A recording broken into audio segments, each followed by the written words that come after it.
Bien-aimés dans le Seigneur, lui soit Jésus-Christ. Je suis le grand-père Ebodé, Zamoula Steve et Vivien. Je viens auprès de vous ce matin pour vous faire cette vidéo et cette prière. Aujourd'hui, je vais faire la prière contre les cardinaux maléfiques et je vais vous enseigner comment les détruire. Parce que tout homme a le pouvoir de détruire le cardinal maléfique en s'appuyant sur la parole de Dieu.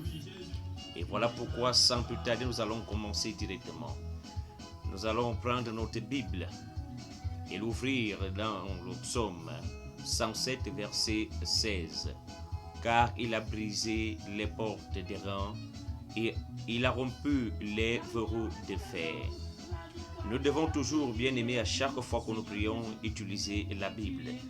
Alors, quand vous allez écouter et voir cette vidéo, faites le maximum d'efforts d'avoir auprès de vous votre Bible et un stylo pour noter tous les versets bibliques. Donc, je vous parlerai dans la suite de la vidéo. Que veut-on dire lorsqu'on parle des cardinaux maléfiques? C'est un moyen utilisé par les méchants pour réduire la vie d'une personne à un état de régression. C'est un instrument utilisé par le biais des pouvoirs des fétiches pour détruire les progrès d'une personne. C'est aussi un objet qui est spécifiquement utilisé par les agents de méchanceté pour enfermer une personne dans une prison maléfique. Et directement, je vous parlerai de la technologie des cardinaux maléfiques. Lorsqu'un agent diabolique impacte un cardinal d'une force satanique, il appelle le nom de la victime et prononce des malédictions et des paroles mauvaises avant de fermer ce cadenas et garde ou cache les clés. Parfois, les agents du mal jettent la clé de leur cadenas maléfique dans l'eau de la rivière. Parfois, les agents du mal jettent la clé de leur cadenas maléfique dans la forêt ou l'enterrent. Et il existe même des cadenas façonnés uniquement et spécifiquement pour ces pratiques diaboliques. Et ces cadenas n'ont pas de clé et sont utilisés par les méchants pour accomplir ces opérations sans pitié. Alors, les cadenas maléfiques sont utilisés par la majorité des agents de la sorcellerie. Les prêtres sataniques, les marabouts, les féticheurs, les charlatans, les faux prophètes, les hommes impies et violents. Allons en parler. Quels sont quelques-uns des bienfaits des cardinaux maléfiques? Bon, chez les sorciers, les cardinaux sataniques peuvent être utilisés pour enfermer un emploi, une promotion, un diplôme, des finances, ainsi de suite. Enfermer le progrès d'une affaire en particulier, enfermer le moteur d'une voiture, d'un ordinateur, d'instruments électriques ou électroniques. Tout ce dont ils ont besoin, c'est d'obtenir le numéro de série. Enfermer les entrailles d'une femme pour que celle-ci ne puisse pas enfanter. Enfermer les facultés du raisonnement ou de l'intelligence d'un élève ou étudiant. Fermer la porte des bienfaiteurs pouvant aider une personne. Fermer la porte contre les gloires d'une personne. Fermer la porte contre les opportunités d'une personne. Fermer la porte contre les contrats profitables d'une personne ou d'une société. Fermer la porte des percées financières, des bénédictions d'une personne. Fermer la porte du mariage, de la destinée, du voyage, du visa ou des papiers administratifs. Enfermer une ou plusieurs personnes, des familles, des frères et sœurs, et voire des enfants, même des petits-fils ainsi que des arrière-petits-fils, parce que cela peut aller jusqu'à la 4e génération.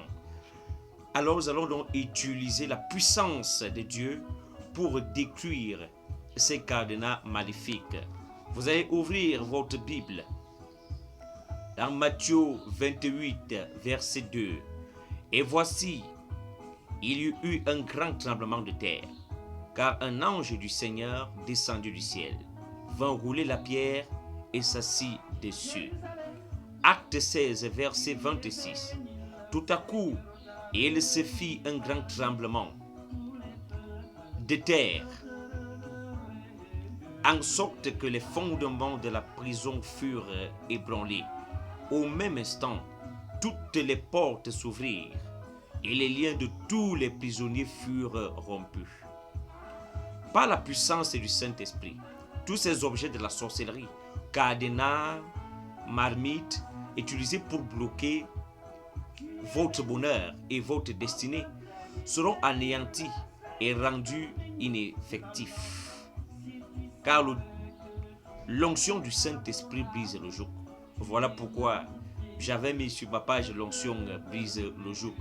Dans Ésaïe, chapitre 10, verset 27, priez avec foi et croyez en la puissance du Dieu unique, omnipotent, omniprésent, omniscient, qui connaît toutes choses et auquel rien n'est impossible. Nous allons encore lire Marc chapitre 10 verset 27.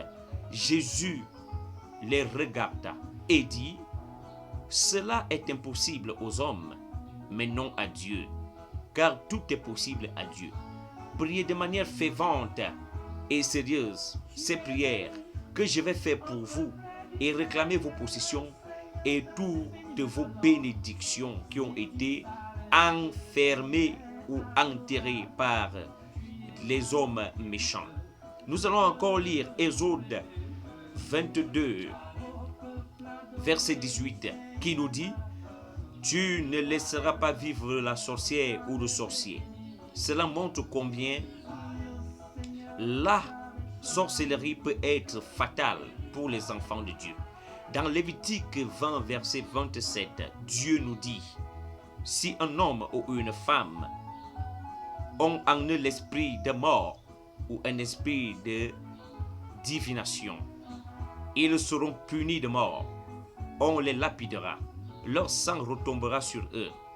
Et encore dans Ézéchiel 11, verset 23, et l'Éternel me dit: fils de l'homme, ce sont les hommes qui méditent l'iniquité et qui donnent de mauvais conseils dans cette ville. Ils disent: ce n'est pas le moment, bâtissons des maisons, la ville est la chaudière et nous sommes la viande.